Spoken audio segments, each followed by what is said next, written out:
malaikat pada hisab. 5 qada dan qadar. Ada orang jawab itu qadar. Qada dan qadar. Dan yang keenam hari kiamat. Kiamat dulu baru qada dan qadar. Iman kepada Allah buat kita sentiasa jadi orang baik. Ya. Sebab kita tahu antara sifat Allah ialah basir, maha melihat. Orang beriman dengan Allah ni, dia sentiasa awas dengan perbuatannya sebab dia tahu ada yang melihat. Kenapa orang buat jahat? Sebab dia ingat orang tak nampak, kan? Bila di tempat dia tak nampak, kita pun kan? Kalau mak nampak, oh baik, kita buat kerja betul. Sebab mak nampak. Nampak tak ada? Percaya dia. Itu naluri manusia. Bila tak ada yang lihat, dia akan buat sembrono. Bila ada yang lihat, dia akan sampailah pada pejabat pun. Kalau bos nampak kita kerja, oh bila bos tak ada, ya mereka. Allah melihat.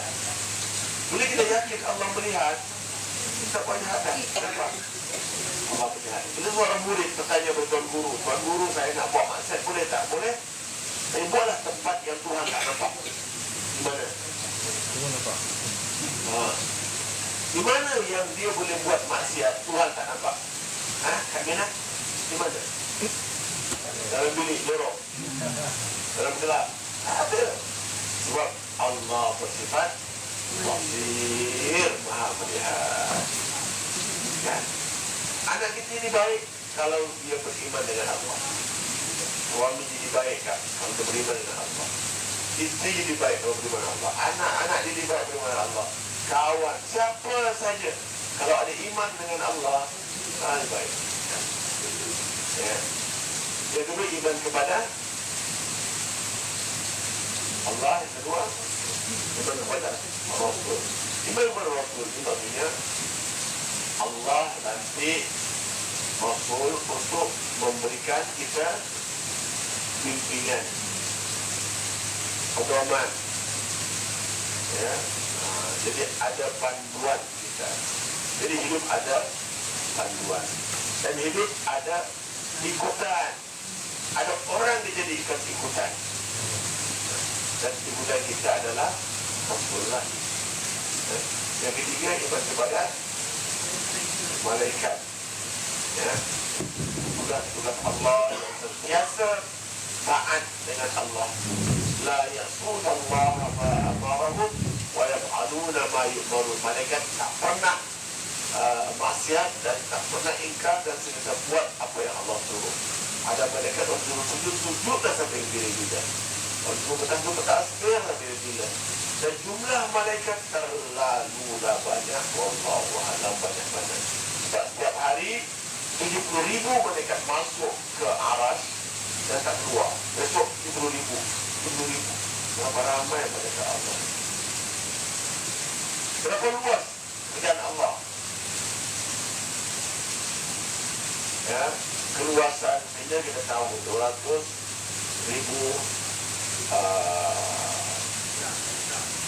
hektar. 200,000 hektar. Keluasan Terengganu pun kita tahu, keluasan Malaysia pun kita tahu, keluasan dunia pun boleh tahu lagi.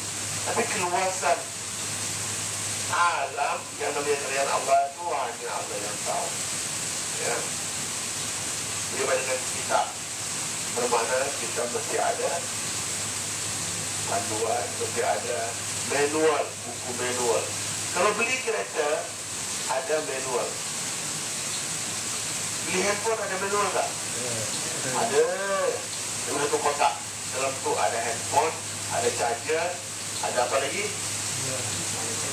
Warranty, ada apa lagi? Itulah buku manual tu lah. Kan? Sekarang jangan tak baca buku manual sebab semua dah tahu dah.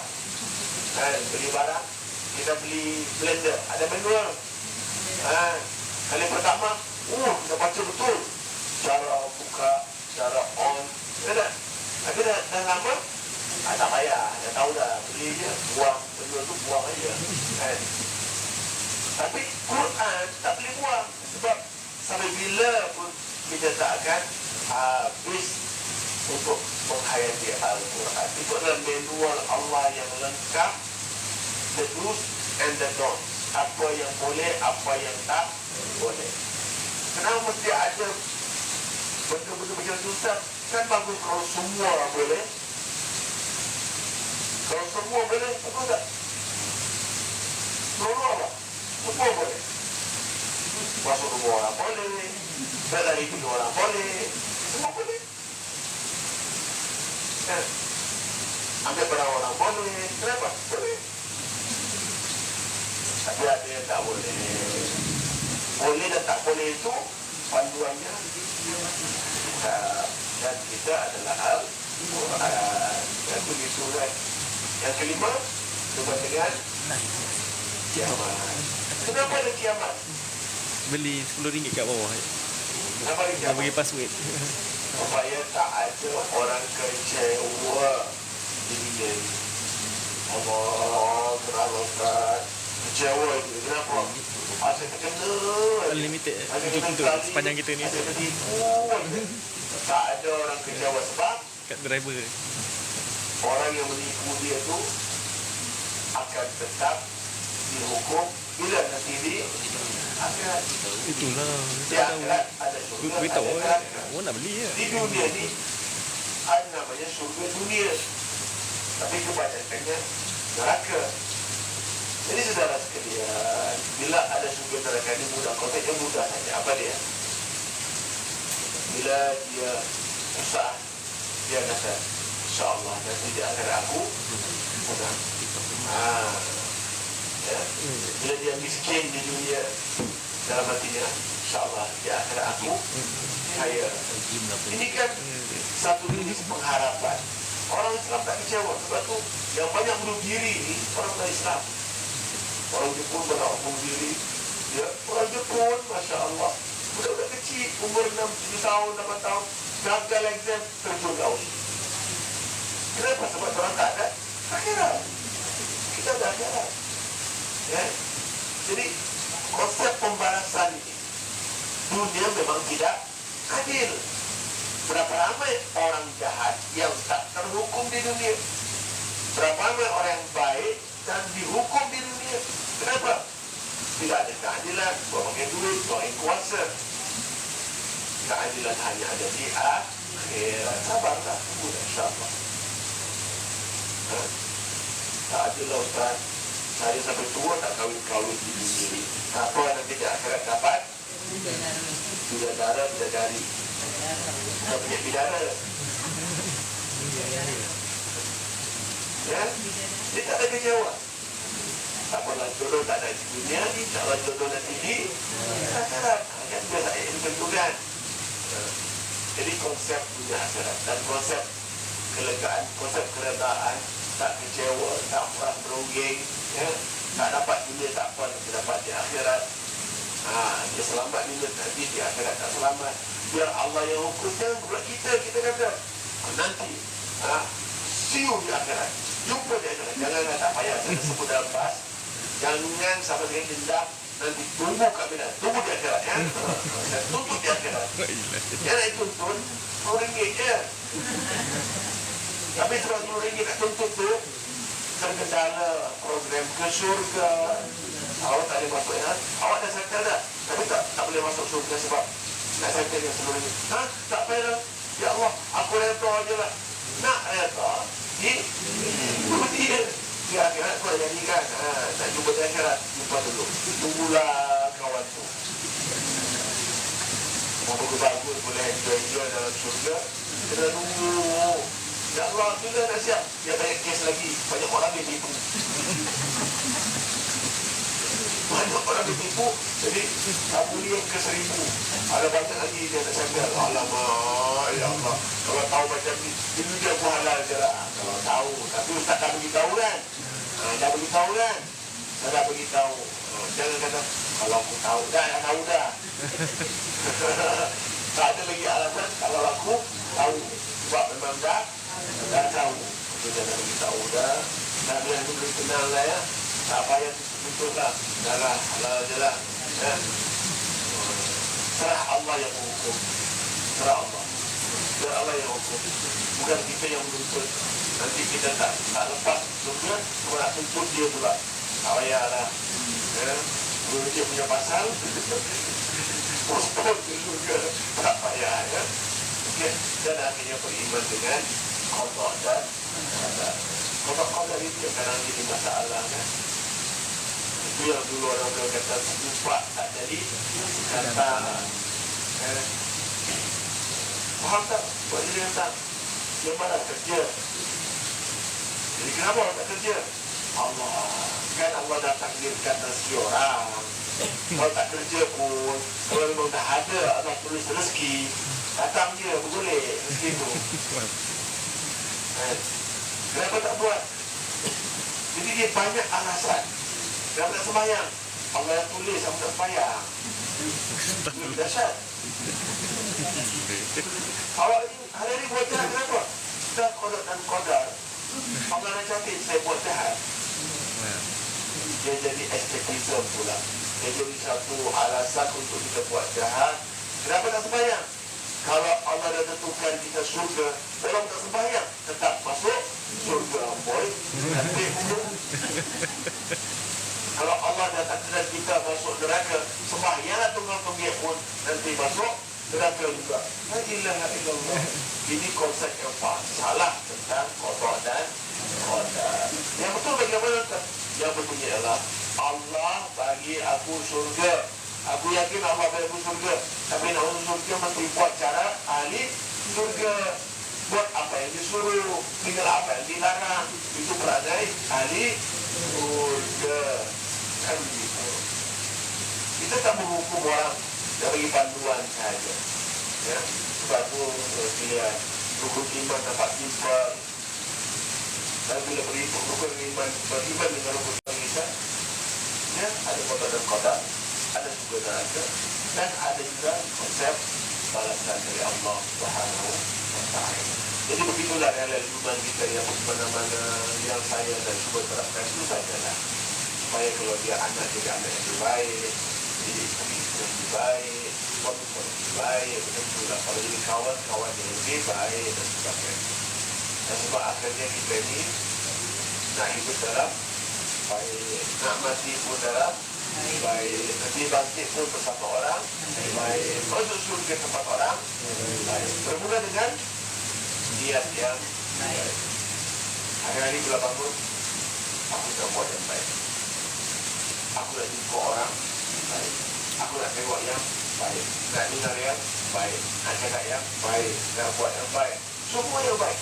Jadi, bila dari awal nawai itu kita mindsetting kita. Nak buat yang baik. Nak tengok yang baik. Nak cakap yang baik. Nak jumpa orang yang baik. InsyaAllah. Kita akan berakhir dengan yang baik. Jadi dalam umur macam ni, supaya terus baik, terus sehat, jaga kesihatan. Cakap ya, tahu tak orang kata bulan berbulan di mana? Bulan berbulan di mana? Ada orang kata dua bermula dari pikiran. Kalau pikirannya asyik mikir yang pelik-pelik, cepat tu. Ada mengatakan dua bermula di hati. Hati sudah berbunga, hati happy. Dia tak tahu. Dia sudah muda. Ada orang mengatakan dua bermula di hati. Penyakit memang kita kata 70% puncannya adalah pikiran kita, feeling kita, penyakit. Tapi physically, sebab itu orang tua amalkan senaman paling mudah bagi orang tua. Apa dia? Jalan kaki. Tadi unfortunately yang paling malas jalan kaki orang lain. Kalau ada lift, walaupun setingkat, dia akan berebut kan. Jadi kalau ada lift, ada tangga, dan orang ramai di lift sampai berebut, tangga adalah 4 tingkat, saya pilih di tangga. Awal itu saya berlari apa? Senang, saya boleh buka tu. Orang yang berebut lift ni, kakak tu berebut naik lift, tingkat. Macam katus di pada nah, kau tingkat juga berebut naik lift. Padahal tapi itu saya tiga-tiga pasti tak boleh. Kenapa? Ya, sebab apabila penyakit pendidikan ini bermula dari lebih separuh pembuluh darah dalam badan kita ada di pinggang ke kaki.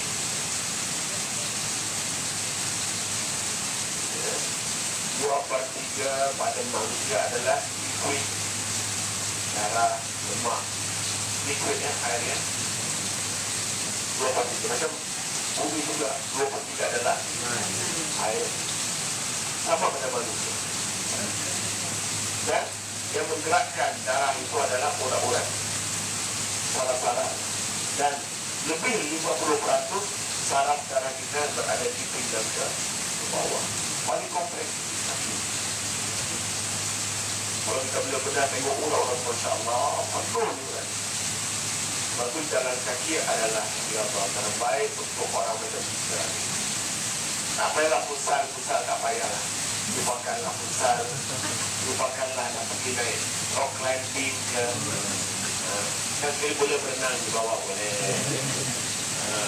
Boleh berkayak, boleh. Tapi yang hari-hari kena berjalan kaki. Ya. Dan senaman yang paling ringan untuk kita, kalau bangun pagi dan pertama, gerakkan urat-urat dulu. Ya. La ilaha illallah, la ilaha illallah, la ilaha illallah. Tepuk nadi kita. Illallah, la ilaha illallah. Kita pulang pula.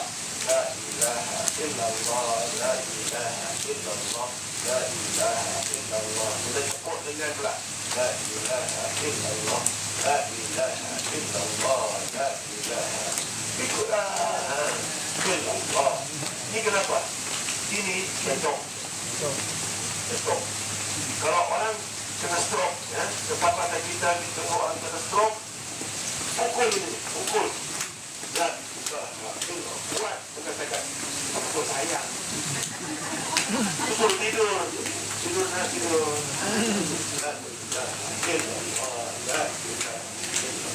Gerakkan dia.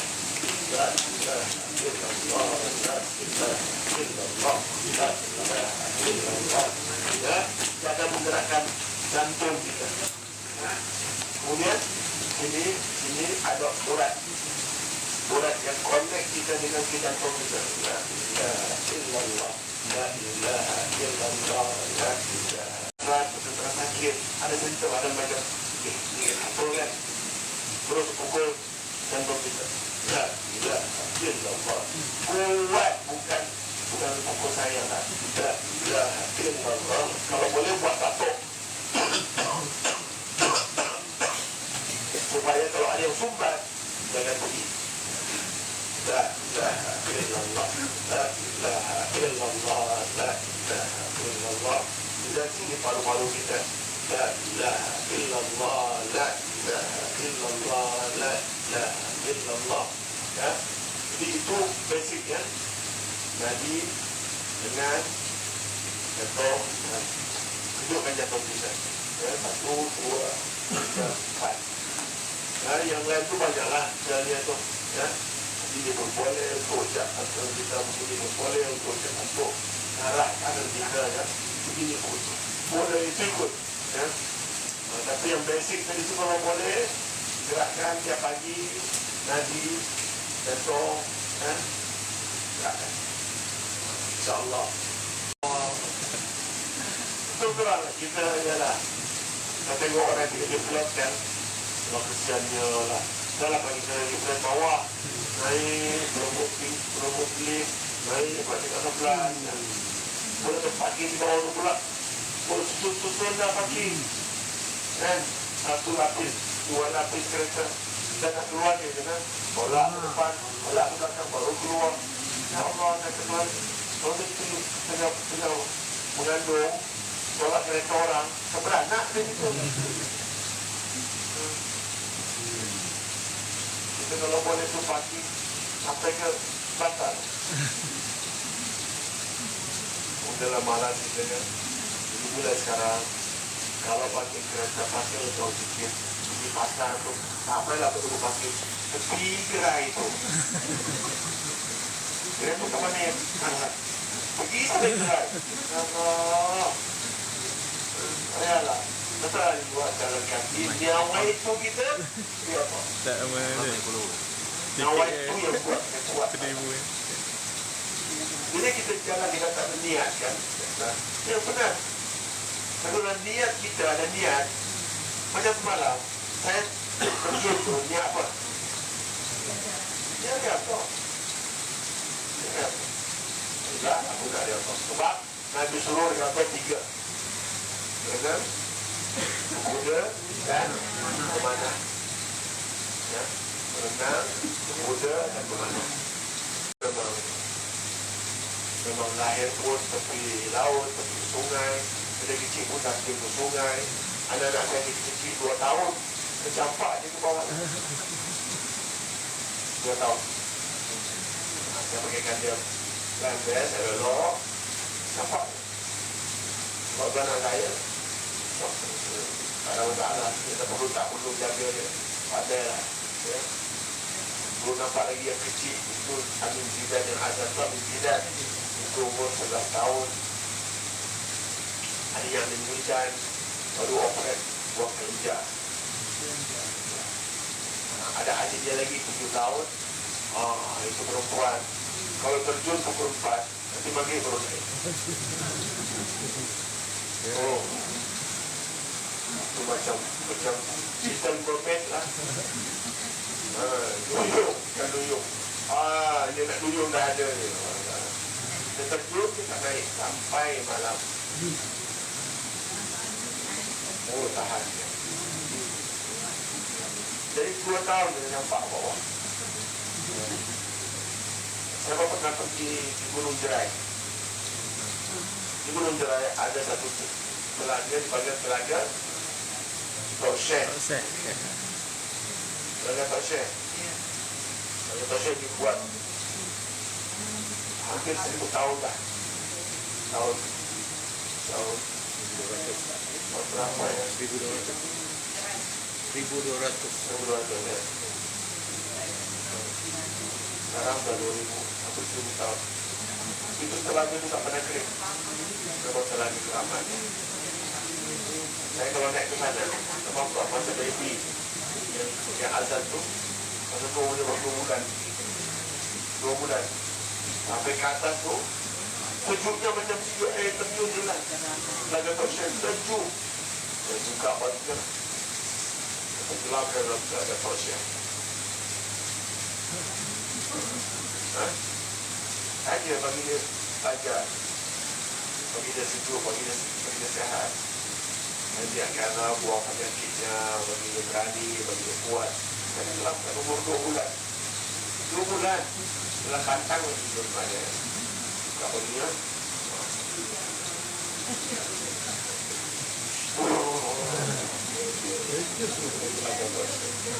Sampai sekarang.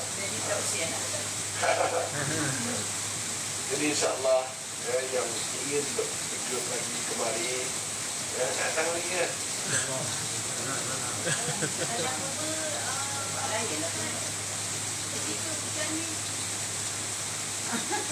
Macam dia tak pergi diam saja. Siapa nak pergi. Semalam dia tanya. Kalau tanya, basah ke? Kalau yang lagi pergi ke? Makcik ikut saja. Nak terjun diam-diam. Tengok. Tengok je, senyum aja. Tak perlu kata apa-apa. Itu yang baik-baik. Ya. Jadi kita banyak program, bukan hanya di Masa Kenyir. Cuma trik ini yang bagi saya favorit saya lah. Pertama dekat, juga murah. Ya. Tak apa 1000 kita boleh enjoy. satu pengalaman yang indah ya. Kalau nak pergi ke Ando, Abang Ali ikut ke Mabul. Salah kan, yang masih lekit. Lalu naik bot turun bot. Ya. Mahal-mahal. Tawau tu pun mahal, tiket paling mahal ke Tawau. Tapi kita ada tempat lain-lain insya-Allah. Kita ada ke Bersing. Ya. Bersing yang dekat-dekat yang Bersing dan ini kita ada juga ke Singapore kita naik cruise yang besar tu yang berapa tingkat tak macam berapa tingkat dia macam apa, macam hotel besar dari Port Selang kita ke Singapore. Kita ada juga ke Sakatani, kita ada juga program ke Indonesia banyak lah, seperti itu Aceh, Padang, Bandung, Medan, Surabaya, semua tempat ya. Sampailah ke Vietnam, ke Kamboja ya. Boleh, kita akan kongsikan program kita dari masa ke masa. Cuma yang saya nak highlight pagi ini, kalau boleh join kita program ibadah korban di Kamboja. Ada dua cara nak menyertai program kita. Pertama, ikut ke sana dan diterhad hanya daripada 30 orang sahaja. Sekarang dah ada 10 orang. Ikut ke sana, kosnya hanya 2,500. Ikut ke sana, ke Kamboja dan ke Vietnam. Dan satu bahagian korban ya, termasuk satu bahagian korban. Kalau tak nak ikut ke sana, nak ikut korban sahaja, hanya RM450 satu bahagian lembu. Kalau kambing RM800 ya.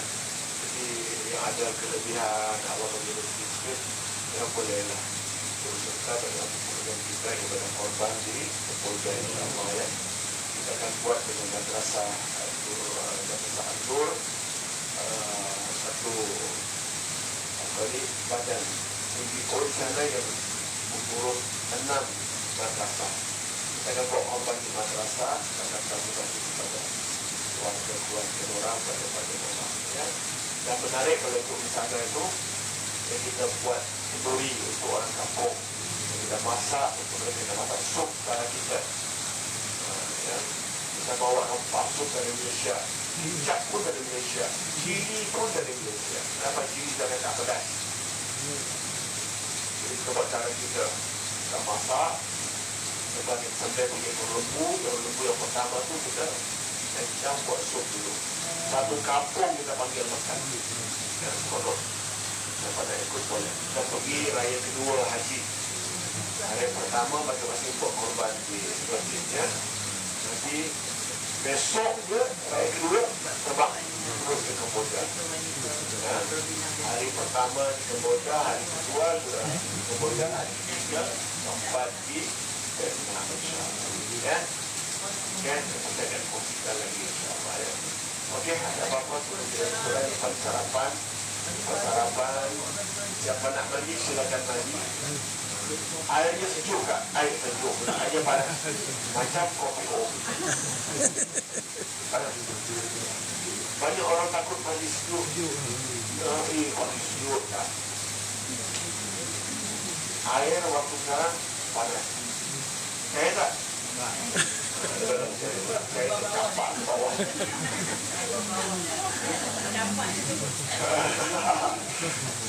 Tapi kalau air sejuk tu memang sejuk lah. Kalau air di bawah ni dia ada ya. So, terima kasih banyak-banyak. Alhamdulillah jumpa harapan. Mungkin duduk dengar sarapan anda kot ya. Mungkin dah ada sarapan orang bawah. Macam mana sarapan dah ada belum? Tak ada isyarat dari orang dapur ni. Macam mana orang dapur ada tak? Orang bawah ada lagi? Belum ada tanda lagi, belum ada tanda apa-apa untuk sarapan ya. Itulah tu. Ada ramai guru. Dia panggil semua bini datang masak. Dia kalau makan barang semua bini masak. Okay. Dapat nak mandi lagi. Nanti pukul 8. Ya, tak perlu berkemas apa-apa. Bagi tahu je, pukul 8, kita akan bergerak ke taman Al-Quran. Tak perlu berkemas, kita dalam pot saja. Oh, tak perlu. Sebab kita hanya keluar lagi pukul 12. Jadi, lepas taman Al-Quran, baru kita bergerak ke JT. On the way ke JT, boleh dah nak berkemas. Sampai JT pukul 12, terus check out. Ya. Okey, terima kasih Pak Jabar. Jom, rehat dulu. Tidur. Ada masa tidur. Assalamualaikum warahmatullahi wabarakatuh. Orang sabar ni. Assalamualaikum warahmatullahi wabarakatuh. Dia buat live. TikTok kan? Beli RM10 dekat subscriber. Beli dekat subscriber RM10. Kad tu. Dia akan bagi password wifi. Wifi dia. Dah nak balik lah.